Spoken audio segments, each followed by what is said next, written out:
Hi, this is Graphically Alex, coming at you with all things fat related. If that's something that interests you, please subscribe. I'd love to have you. I'm just kidding. Kidding or not, but no, it's freezing. So before we get into this, I'm going to have a whinge, if you will. It's cold. And I don't have any cold tolerance at all. Zero. Nothing.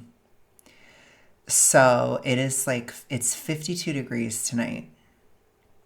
And for my Britishies, that is 11 degrees.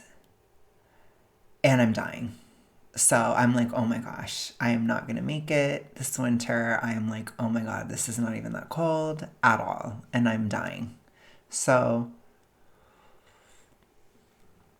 you know what they say? Don't ever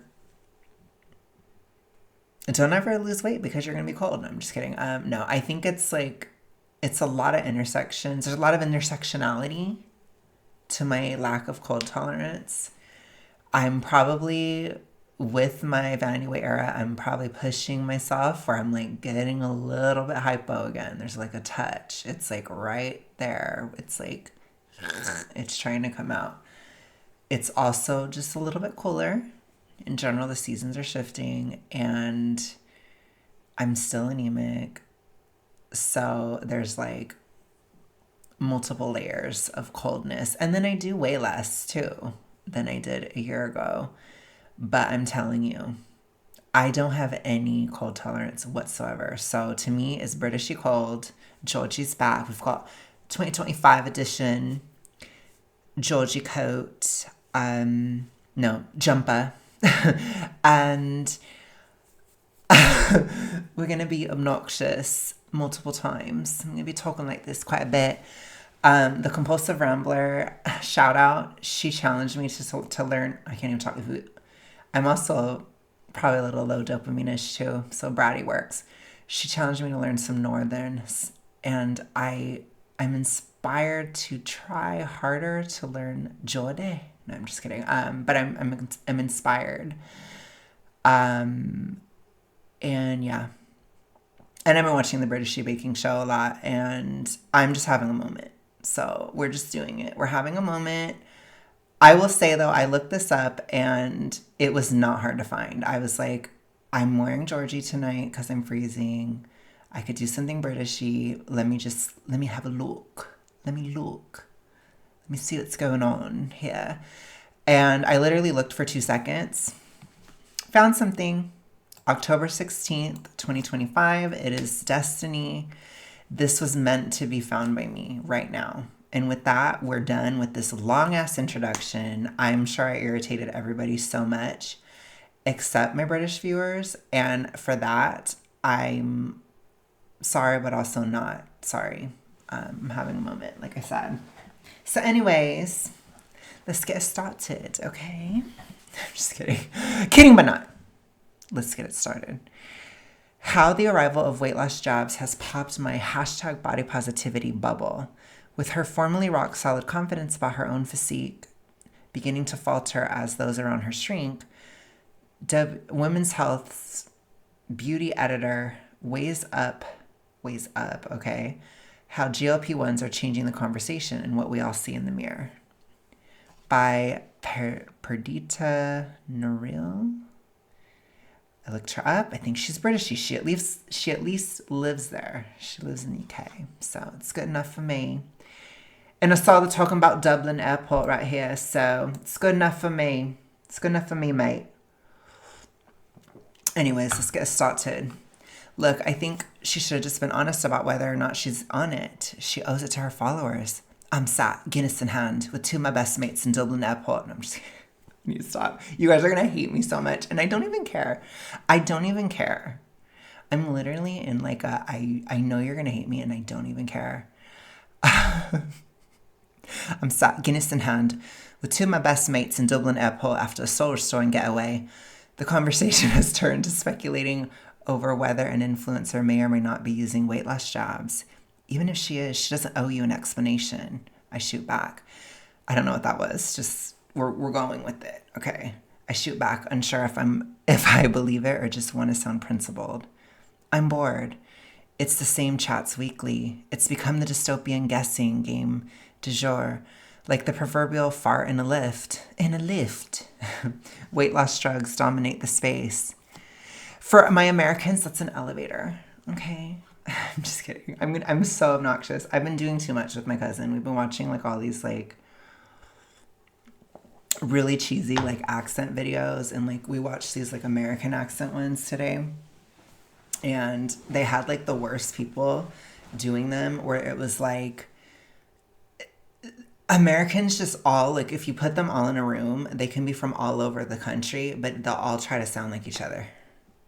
And I was like, that's really extra annoying. And like we were both annoyed because I'm like, you're not having a distinct accent, like you're just like chameleoning to everybody in the room. And I was like, why can I do a Southern accent better than the person from the South in this panel? Like, what the hell is going on?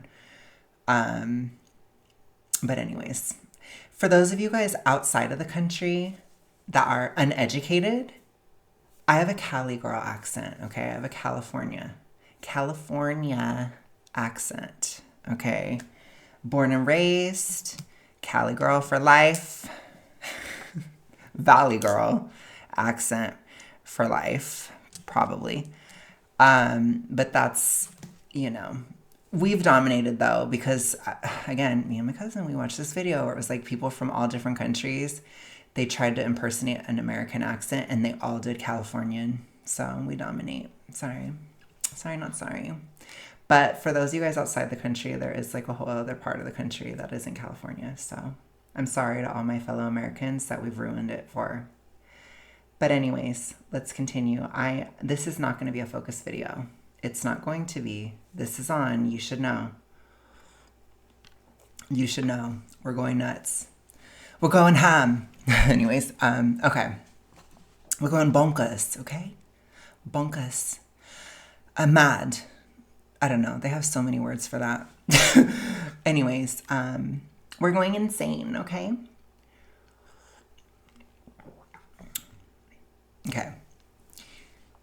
Okay, dystopian. Okay, let's get back to the dreary.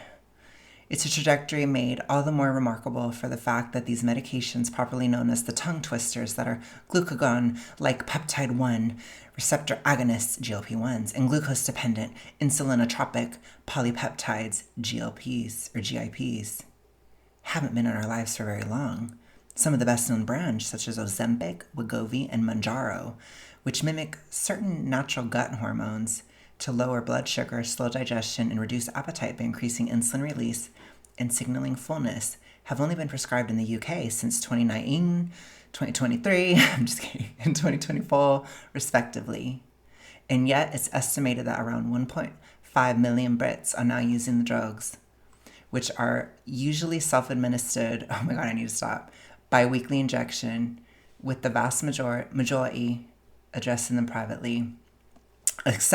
privately. So they're using private insurance.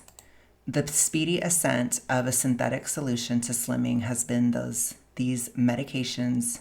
Oh my gosh, I cannot read tonight. Oh my gosh. You guys are going to hate me. This is going to be like a hate video. I'm going to get so many comments. Oh my gosh, why don't you like edit? Why don't you do this? Because I'm a brat. That's why. Okay, that's why I don't. Because I'm a bratty. Because I'm bratty. Okay? That's why I'm not doing it. Anyways. But I'm in rare form tonight. I'm having a moment. I am. I'm having some kind of a dopamine moment tonight. So we're going with it. Anyways. Speedy ascent of a synthetic solution to slimming has seen these medications become one of this decade's weightiest healthcare disruptors, with their impact on public health is predicted to be seismic, okay?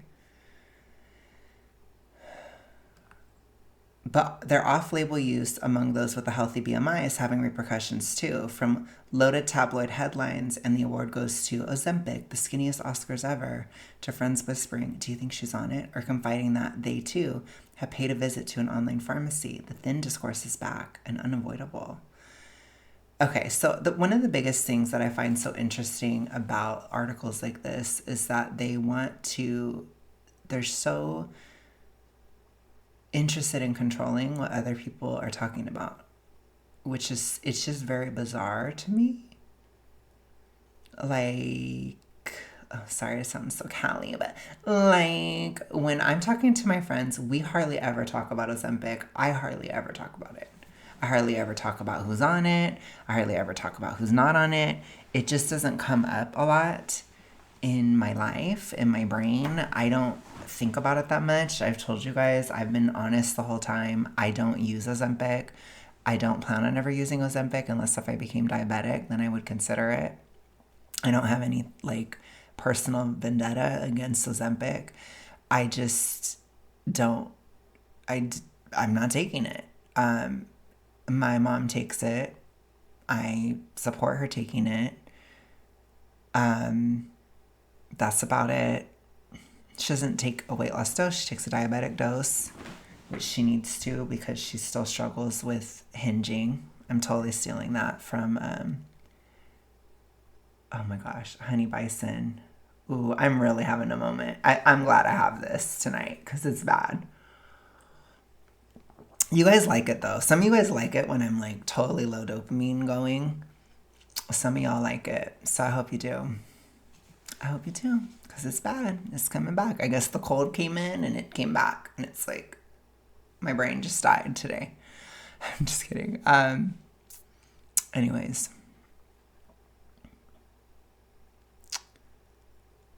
Even if I look away from my messaging and social media apps, my inbox at work is now filled to the brim with body commentary, GLP-1s and hair loss, nutritionists warn about post-weight loss jab regain, how to combat Ozempic face, but where it has hit hardest is in me. That's an interesting picture. Slim pickings.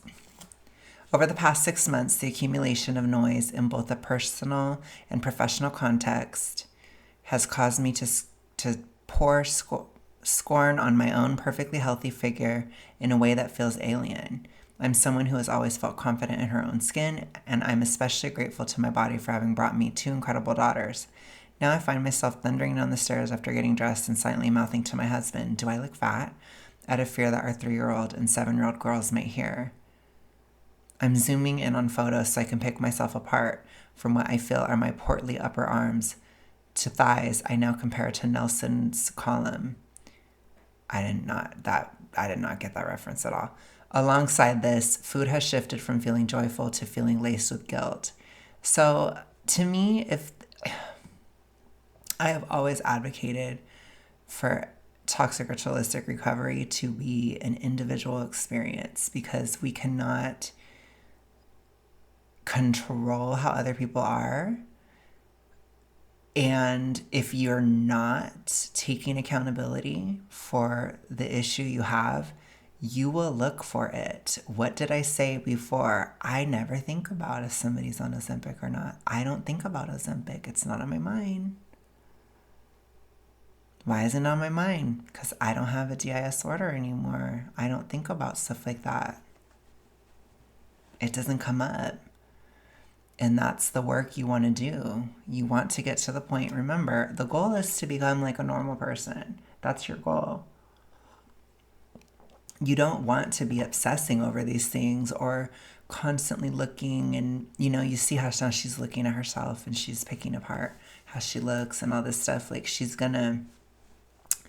I don't know what her past was, or past with her toxic ritualistic stuff going on, but this is getting toxic ritualistic. It's obsessive and it's probably, but a step away from changing behaviors. When it becomes behaviors, that's when it's become a relapse. So I always warn you guys. I have warned you guys for like probably about a year since I launched Britishy Georgie. I've been warning you to not be doing this stuff because this often precedes a relapse. This often precedes a binge. So it's very important to never encourage this in yourself. If you start doing it, to stop, because it's a habit. It's out of habit. So much of the toxic ritualistic is habituation, and people don't understand how often they're looking at this, how often they're obsessing over it, and people don't ever question it. It's seen as totally normal to them. So your average person is like, oh yeah, well, we all have some insecurities here or there. You don't understand. It becomes a way of life. It becomes the filter through which you see the entire world. Aubrey Gordon is a particularly good example. Every single belief she has goes back to fatness, and it goes back to her own body image. So you have to be aware that this is a huge problem. Like, what she's doing is a huge problem, and it's not anybody else's fault because they've lost. It's her fault. She shouldn't be doing it, because it doesn't matter. It doesn't matter. It's a separate person. You're separate from that person. So if somebody else changes something, it doesn't mean that you have to. If somebody else doesn't change something, it doesn't mean that you can't. We need to break this. What made these intrusive thoughts all the more suffocating was that I didn't tell a soul. My unease with my body felt indulgent. Self-absorbed navel-gazing as war crimes and forced famine are live-streamed to our phones. Terrifyingly emboldened, far right is on the rise, and climate tips further into disaster. Here I am fixating on a bit of belly in a photo of me enjoying my ostensibly lovely life. So, again, I don't really like the way that politics is being used here. It's slipping into, remember, political stuff is so often used within the toxic ritualistic. It is one of the starkest differences to your straight up addiction that you're going to have. You usually don't see like this huge political agenda behind your, a typical addiction.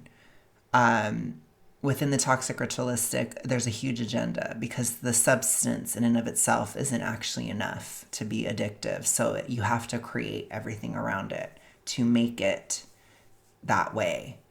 And so it's like it has to be this big reason why I'm binging, or this big reason why I'm obsessed with my body. So it's like, oh, well, it's because of capitalism, or it's because of this, or, that's what you hear a lot today.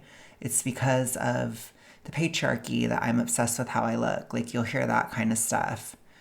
And in the past, you'd hear more so like these right-wing arguments. It's like, well, the government is just telling us to worry about this issue. It's not actually a big deal. They're just fear-mongering over it. It's fine, blah, blah, blah, blah. You see, so it can be used either way. It can be used in any way, really. I like, another way that it was on the right was like, well, I'm religious. I don't care about being sexy. I'm not vain because I'm too moral to be vain in that way. I don't worship my body at the gym. These are all very like, it's the same thing, but it's just in a different way. So I always try to show you guys how it manifests on both sides, or like in this way. So, one person's, it's the patriarchy making me look, is the other person's, well, I don't care because I'm not a hoe, so I don't have to look good. You see, they can kind of seem different or opposite, but they're not. They're actually the same thing. And the person saying it, they're still upset, because otherwise it wouldn't even come up. You wouldn't even care. Okay, because there's still an obsession. So you have to see past it. It's another thing too, is people hide behind politics because they want to.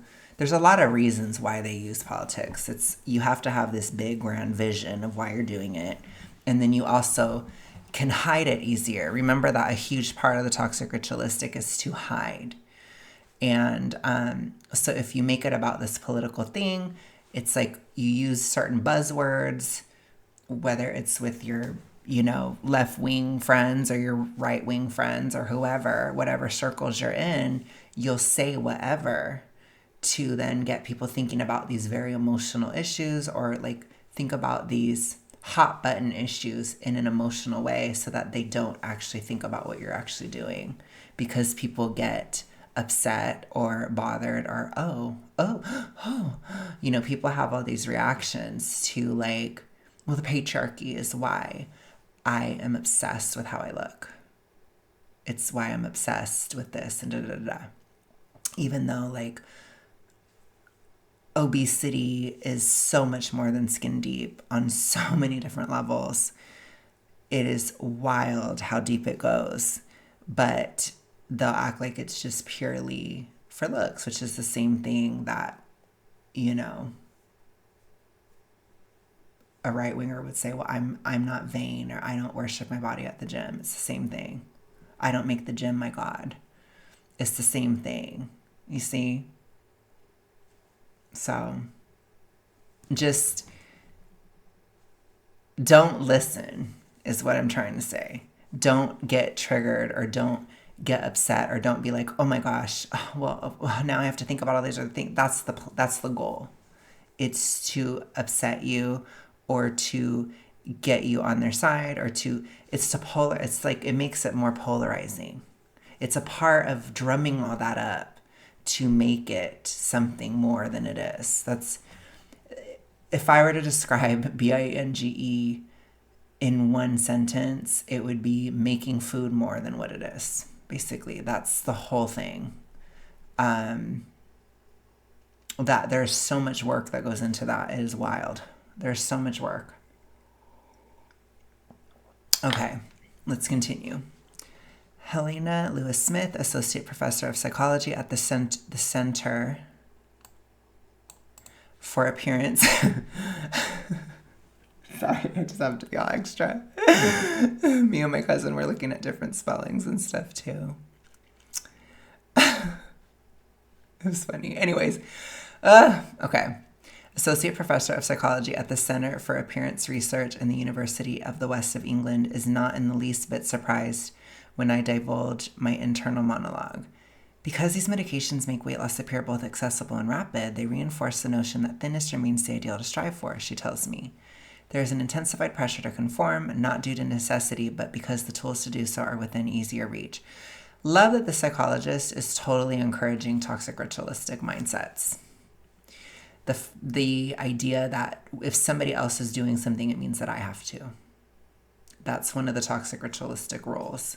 So if somebody else is doing something, it means that I have to have a huge reaction, and I have to either dig my heels into what I'm doing, or join in, or not, or this, or like, it has to be this huge thing, rather than literally just not even thinking about it like a normal person. And I feel like a psychologist, like, or a professor of psychology should be like, well, I don't think you should be thinking about it that much. But of course not. Because they're going to like encourage it. People have this, I don't know what it is. There's this desire to reinforce this issue, especially BINGE. There's just such a desire. I don't know.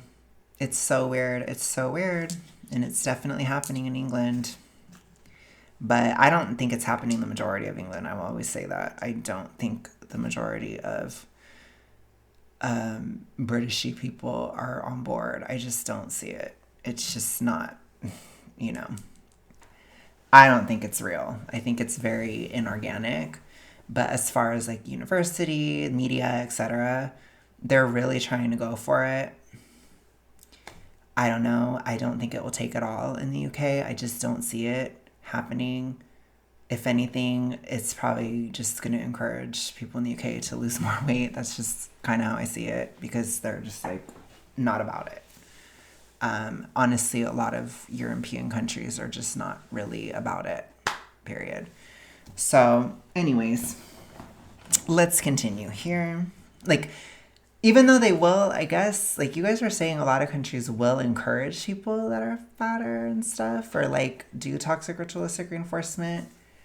But the only one that I've observed that's like really bad as well, besides America, is Canada. Canada is really bad. Canada might almost be worse than America in terms of it. But I think like they take the politeness thing even farther than Americans do. So I can understand why it would be, why that's at least why I perceive it as even worse. But I guess my impression of the UK or England specifically is they would be like, oh yeah, you're fine, but they would never want it for themselves. Or they're like, it's fine, but no, it isn't actually fine, you know? That's how I see it. You guys can let me know what you think. You can let me know. I'm curious, especially any of my Britishies. Let me know how it is there. I mean, let me know how it is anywhere. I just need to know. So the more you guys can tell me that stuff, it's fascinating to me. So just let me know. Just let me know, period. Wherever you're at, let me know. Let me know. Wherever you are in the world. I'd love to hear how people handle reinforcement or not. I know certain cultures don't reinforce whatsoever and maybe would even reinforce the reductive side. So just let me know what you think. Or let me know what your experience is with that. Gosh, I don't even know what I'm saying. You guys are going to have to deal with me. I told you. I'm having a moment. Okay. The strength of their influence is evident in another way to me too, that my relationship with my body had always been robust is particularly impressive since I'm a millennial who grew up in the 1990s when male-helmed fashion houses sent ultra skinny models down runways in their collections, and I spent my teen years obsessed with celebrity mags splashed with ultra skinny Hollywood celebs. The era was one of the low-fat cereal diets, loud concerns about the obesity crisis and weight loss. Oh, weight loss teas. Bloating the bank balances of the celebs who touted them on this new grainy photo sharing app called Instagram. Oh my gosh. Gosh, she's really trying to age herself. I mean, I'm a millennial too, but honey, I was like super toxic ritualistic, but I will tell you guys, like, I had trauma as a child, so we love, no, I'm just kidding. We don't love that. But no, like I was traumatized as a kid. So that's why that's why I had it. Traumatized as a kid. It was in my family. It runs in my family. Not good. And I took to the toxic ritualistic like a moth to the flame. It was all there. It was all there. And it was like a perfect storm that led to it, essentially. And so I had it really bad. I would say I probably had it by the time I was 10, but it started mild and then it got severe by high school. Then I severely had it in high school. So, but I'll say that. I won't just be like, it's because of ultra skinny Hollywood celebs, even though I literally lived in LA, like in LA County. As you can tell from how I talk, I literally was living in LA. And I still was not like it. I didn't even think about that really.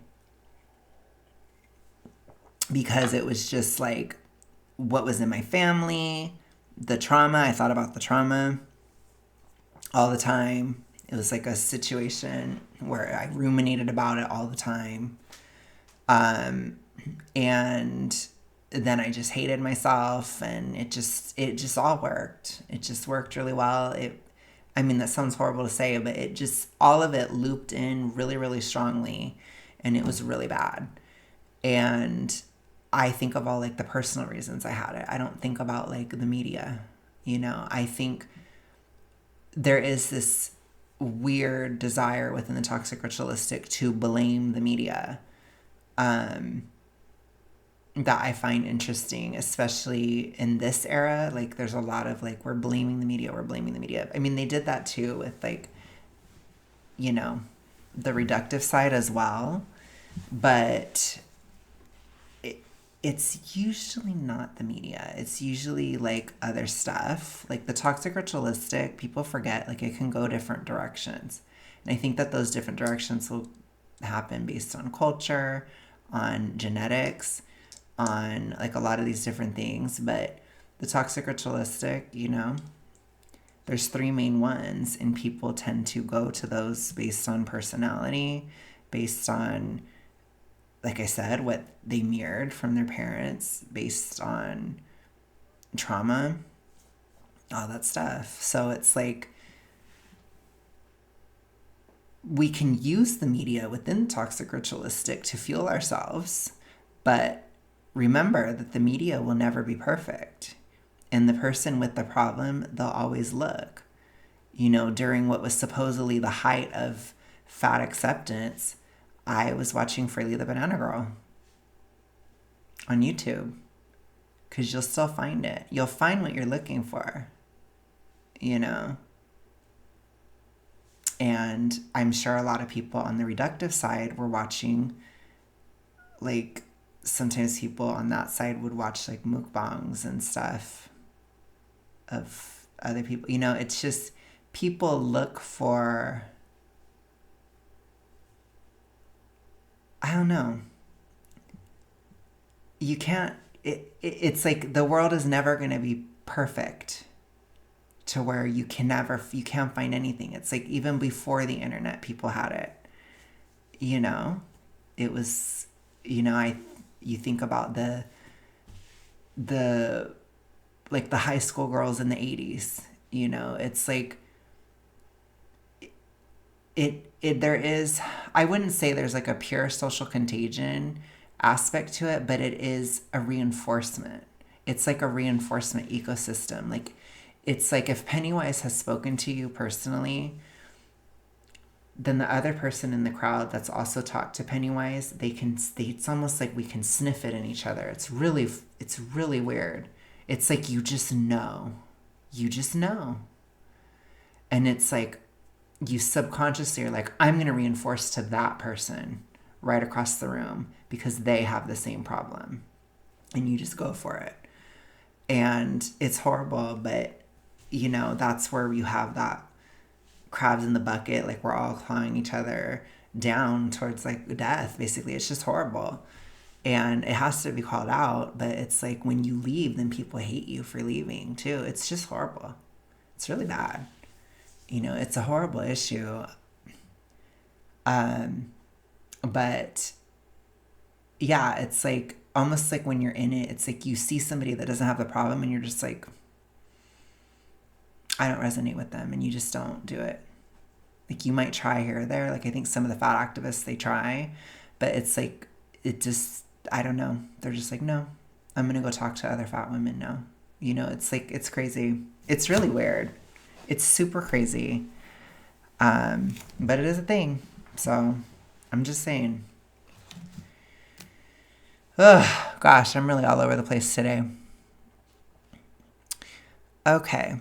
But its launch in 2010 played a positive role in the world of body politics. It allowed people to share their stories of living, loving, and experimenting with aesthetics within bigger bodies and call out the skinny obsessed dominant culture. Jamila Jamil's 2018 I Weigh movement, encouraging women to measure their worthiness anywhere but the numbers on the scale, resonated hard, as did watching Lena Dunham's character and Girls having fully present, passionate, without her figure conforming to diktats?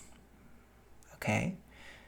Of conventional hotness, and seeing diverse bodies celebrated under hashtag body positivity and hashtag saggy boobs matter. Oh gosh. I think what this person doesn't understand is, like, regardless, this was all, like, in a lot of ways it was used as toxic ritualistic reinforcement. And remember, it doesn't matter whether you love the content or you hate it. You're still being reinforced. so people can see like these horrible, cringy pictures. And let's say somebody has binge, they see these horrible pictures and they're like, oh my God, it's so horrible. I hate being fat. And then they're reinforced. Or the person that's like, oh my gosh, yes, I should love being fat. This is amazing. Then they're also reinforced. It still goes to the same behavior, regardless. And so it's like within the toxic ritualistic, again, I don't think that body positivity was intended as that. It's just people with these issues completely overtook it beyond and just like invaded it and took it over. And people take over a lot of stuff. You know, they literally go into institutions and stuff. Like, it's a problem. It really is a problem. Because people want to reinforce when they're in it. So it's like, oh yeah, because it's like people that have this problem, they have an obsession with like food, basically, and things like that. And then like a lot of dietitians will literally say like, I have an E followed by the letter D pass. And it's like, is it really passed? Like, they'll literally admit it as like a badge of honor. And it's like, honey, like, no shade, but I think I would want somebody that maybe never had the problem. No shade. You know, because it's like you have to be really careful if somebody says they're over it, because they might not be, because people lie. It's a really tricky issue. I told you guys the only reason why you can trust what I say as far as me being done with it is because my size has changed sustainably. That's the only reason. Because otherwise people lie. And you cannot hide how your body looks. I'll put it to you that way. And in the case of Mia, you can't hide what you're doing. People usually know. I'll put it to you that way. There's too much evidence of it. People can tell. But we all like to be Delulu and pretend that nobody knows and all this crap. But it's like people know. They know. They do. Okay, let's continue. It was a reprieve for me, a woman with a rounded stomach and dimpled thighs, and may have helped you too. A review published in July examines the effects of body positive and appearance neutral social media content found daily exposure significantly reduced body dissatisfaction and appearance comparison. New wellness influencers promoted balance rather than restriction. Did they? Nike and Marks and Spencer introduced plus-size mannequins. ASOS stopped airbrushing models, and H&M, Mango, and J. Crew unveiled plus-size clothing ranges. Weighty issue. Why then did we boomerang back? We can't just blame the thin injections. Thinness never stops being desirable. Its veneration, I discover, is highly racialized. Oh my gosh, here we go. In her book, Fearing the Black Body, Sabrina Strings, it always comes up, professor of Black Studies at the University of California. Oh gosh. Oh, California.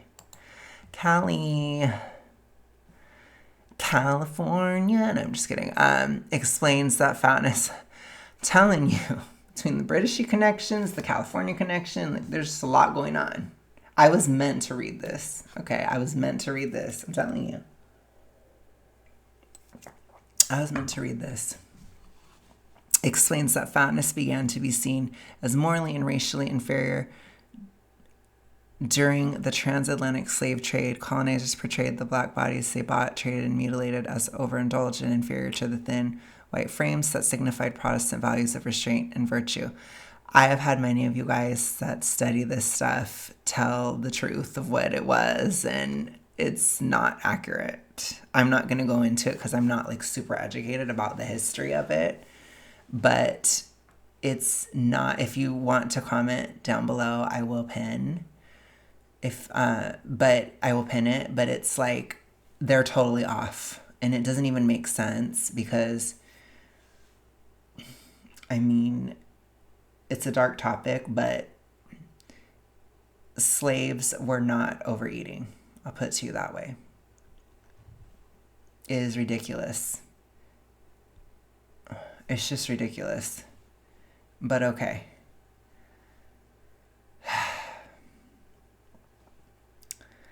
And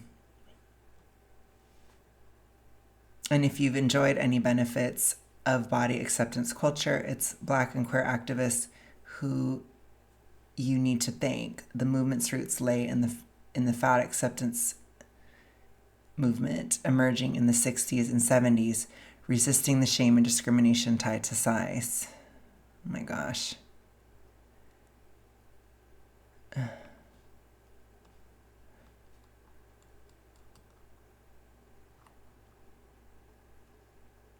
Back to recent years, and Dr. Lewis Smith traces the harsh return of body policing to the movement-restricted pandemic era, when people stared at themselves for hours on video calls and when being overweight was directly linked to negative COVID-19 outcomes. Okay, I would just say, like, perhaps it was a reality check for a lot of people for a lot of different reasons. That's what happened to me. It was a reality check. I did not go into that with my health strong, and I paid dearly for that. It was horrible. Now TikTok's banned #SkinnyTalk and its content glamorizing extreme thinness and offering pro-blank like guidance on weight loss. Fashion's leaned hard into Y2K thinness, and there's a hardening of the connection between low weight and worth blowing across the Atlantic. Okay, some American shade. I'm telling you, honey, and I do mean that condescendingly, we are still massively more like not even fat acceptance. I'll call it fat promotion in the US compared to the UK is not even close. Like I said, the only one I feel like is climbing for the crown is Canada. That's the only one. They're right there with us, but I still think we probably take the cake. And that is a good pun for this, but I still think we do, honestly. I mean, come on. I'm just saying. That is just so delulu. It is so delusional. Self-described Christian influencers are talking about thinness in a language of sin and self-control. That's totally fine. That is their right. It is a sin to be gluttonous. That is true. So I can see why Christian influencers would be talking about it. I think it's about time they do. You know, I'm just saying.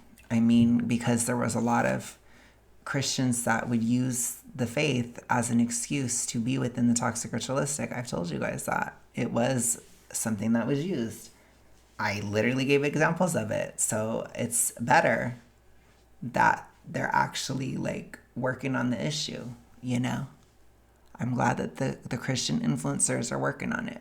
It's an important issue. We need all kinds of voices talking about it.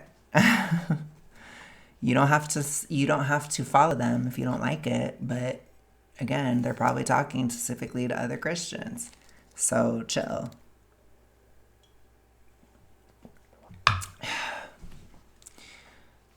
She notes, adding that we're also experiencing the ripple effects of Make America Healthy Again from the U.S. Okay, I find that interesting.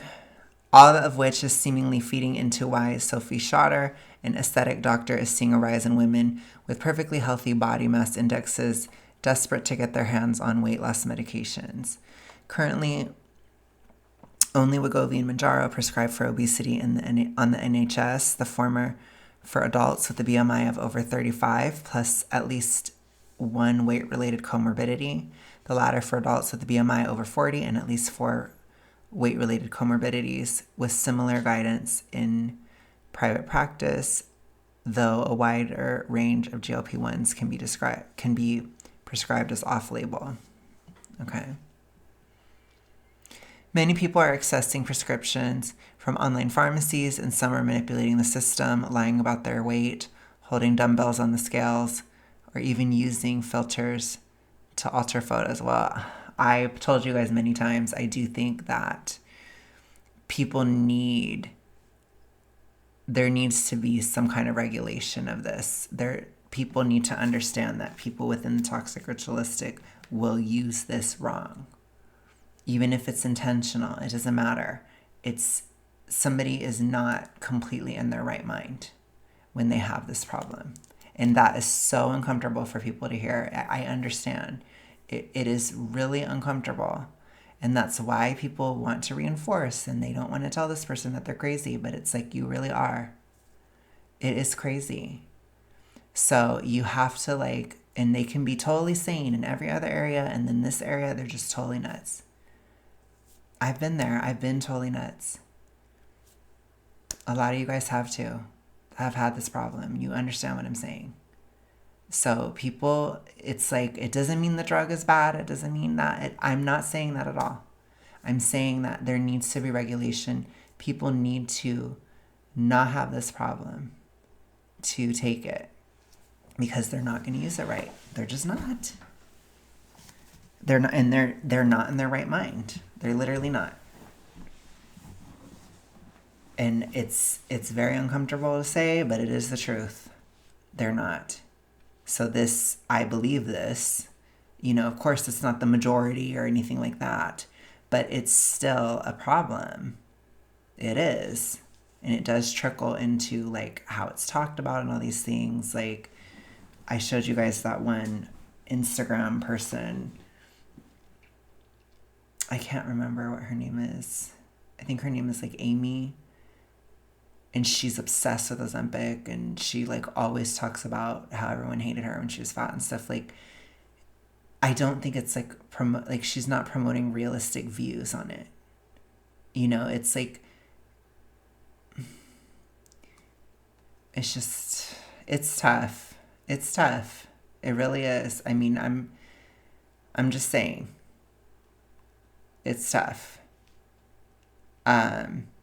I think people should not be able to get it if they have these problems. I will say it forever. I mean, like I said, maybe if it's like at a very low level or something, I mean, people can figure it out. Professionals can figure out a way that it will work. But it's like, if you're nuts, you should not have it. You just shouldn't. You just shouldn't, Sorry, like there's a level to it where it can be too crazy. In my opinion, that is my opinion. I'm just an individual citizen. That is my opinion. There are some people who cannot handle it. I'll put it to you that way. Also pointing to a growing black market, appealing to those who can't afford a 150 to 300 pound monthly supply through official channels. I've heard of women sourcing drugs via less reputable international hair extension suppliers without even needing to provide their full name, let alone their height or weight, and that's before you get to counterfeit or contaminated products. That's aside from the fact that such drugs, which the manufacturers say should be used with medical oversight at all times, haven't even been deemed safe on those who aren't overweight or obese, risking side effects such as persistent nausea, dehydration, muscle loss, malnutrition, and long-term metabolic disruption. Dr. Lou, it's so funny. This is what I will say, which I'm not necessarily saying this about this person who's writing, but it is funny it's funny to me when fat acceptance influencers are worried about the health effects of Ozempic when they literally don't care about the health effects of being obese at all. It's like, ooh, it's a huge flop, optics wise. And just in general, logically, it's a huge flop. Anyways.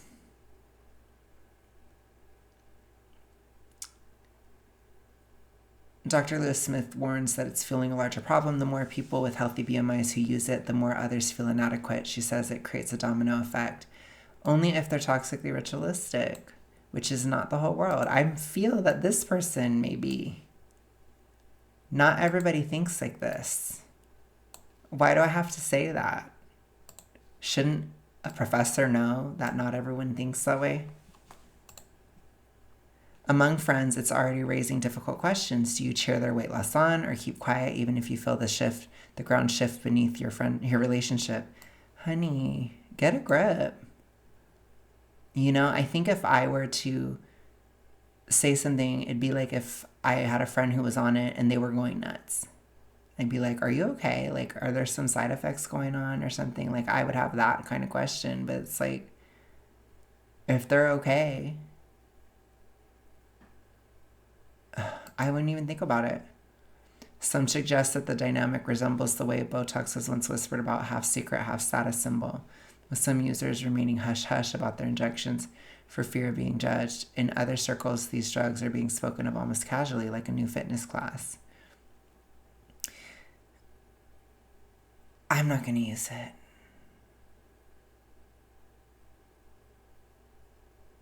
It's just that simple. I'm not going to. Eliza tells me how her friendship group fractured when one friend with a healthy BMI began using the jabs to shift baby weight just 6 weeks after giving birth. She asked me to keep it a secret, she recalls, but I found this hard because other new mums we knew felt as though they weren't getting their bodies back quickly enough.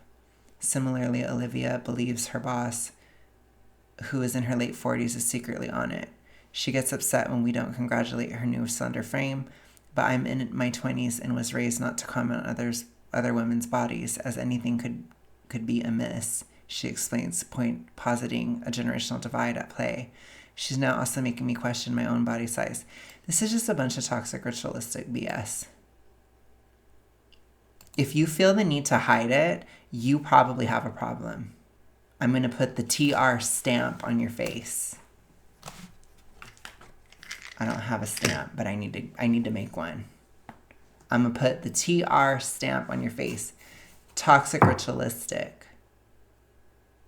Because it goes right on your forehead.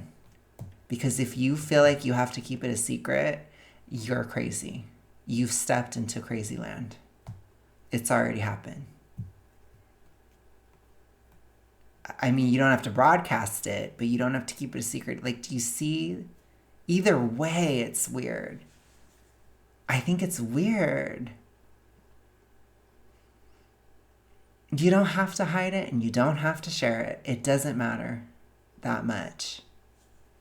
It's a choice you made based on your circumstances. If it's a healthy choice, if it's something that you know is right, then you're not going to be all weird about it. If you know it isn't, honey, if you're using it as some part of toxic ritualistic thing going on, then it becomes a secret. Or it becomes your identity, like in the case of Amy on Instagram. I told you, a lot of stuff in BINGE, it is very polar opposite extremes all the time. And then people can even switch back and forth. I've even seen Amy be like, she said on Instagram, she was like, don't tell anybody that you're on it. So she'll even like, her whole identity is about it, but then she'll even advocate to hide it. It's crazy. I'm telling you, we're getting into crazy town here. This is too much. It's too much. On balance. Oh my goodness, I'm taking too long. I need to finish this damn thing. So how do we stay grounded in our bodies when society keeps pushing a lean physical ideal? When I think about the women I know who are currently taking weight loss medications despite already being slim, I feel huge sadness at how desperate it all seems, but also a flicker of recognition. I'd be lying if I said I hadn't felt the temptation to secure them through a rogue route myself. Then I wonder, or should I say route? Sorry, I don't know, whatever. Then I wonder what message that sends to the women in my life who exist in bigger bodies than mine. Whether I intend it or not, it implies a desire to dissociate from bodies like theirs. Honey, it's too much chatter. This is too much. This is more chatter than I've had in this video. This is a lot. Okay? You look at all this mental bandwidth, and then these same people will be like, counting calories, it takes up so much mental bandwidth. This doesn't. This is ridiculous. Plus-size journalist Laura Kaplan tells me that some of her favorite plus-size creators have started taking the medication. I don't blame them, but it's hard to watch, she admits. Every time, it's like, not another one. She pauses and continues. It makes me wonder if body positivity really meant anything. I truly believed in it, but now I find myself asking if even the people who preached it were all just pretending. They were. Despite meeting the BMI requirements for an NHS prescription, she tells me that for now she's decided to stay away. Growing up, I was taken to Weight Watchers and Slimming World. That's the Britishy one for my Americans. I've heard of this. I'm aware. I am aware, you guys. I am aware of this. I've heard of Slimming World. I've heard of it. The foods, some of them are sins or something, and then some are not sins or something like that. Sin-free. I've heard of it. I think that's the same system. I'm trying. Okay? This is me trying. But I've heard of Slimming World. But they had Weight Watchers out there too. Wow. Okay. I thought Weight Watchers was Americana, but okay. By my mom.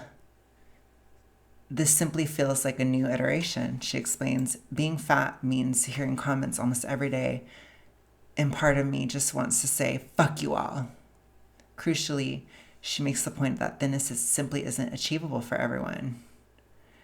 There will be so many people who can't conform because they're unable to take the medication. Look at this weaponization of the drug. I told you guys, this is so toxic ritualistic. Holy crap.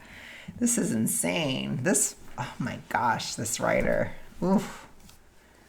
Goodness gracious.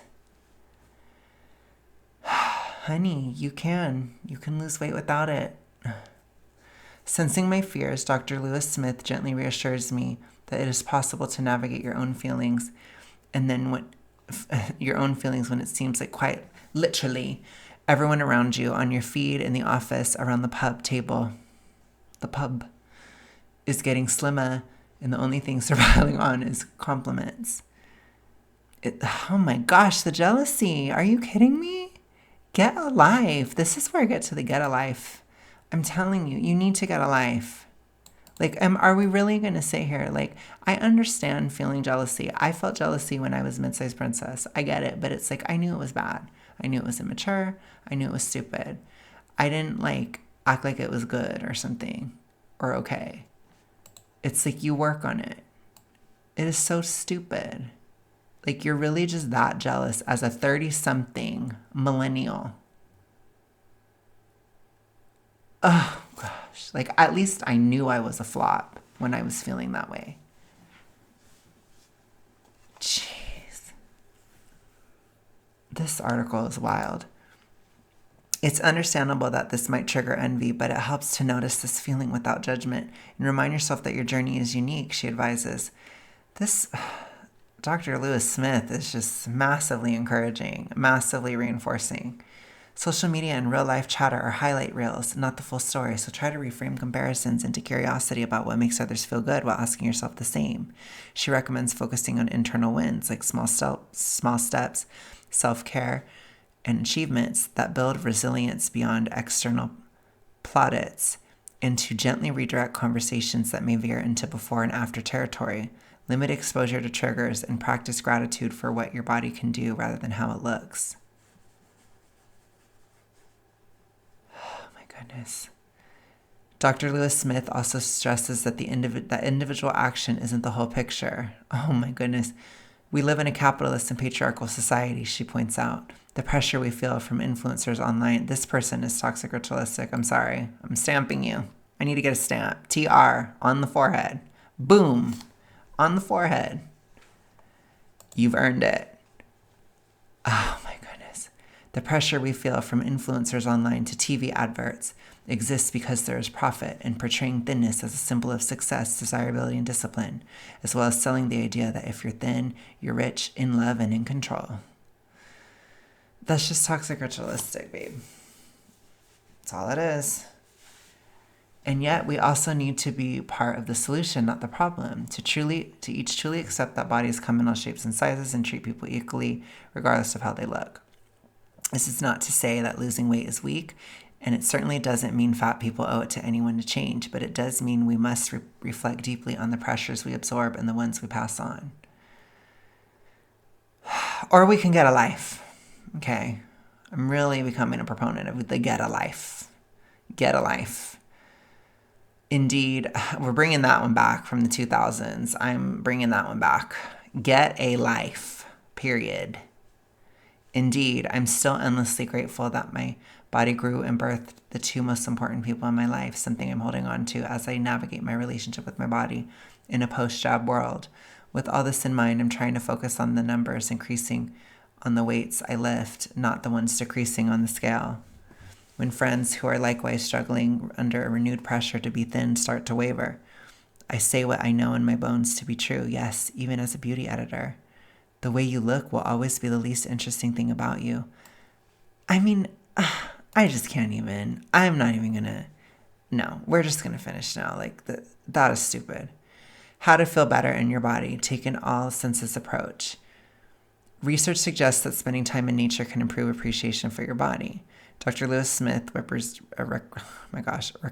5-4-3-2-1 method. Notice 5 things you see, 4 you hear, 3 you feel, 2 you smell, and 1 you taste. This is just an anxiety thing, which, yes, you want to find ways to manage your anxiety. This shifts the focus from how your body looks to what it allows you to experience.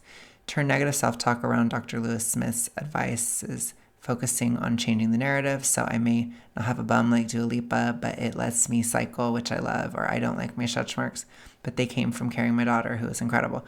Or just don't think about it anymore. I think just understand that you're obsessed and stop being obsessed. Like, you have to break an obsession. You have to break it. You are obsessed, and realize that it's coming from in here. The obsession is coming from inside the house. It's coming from in here.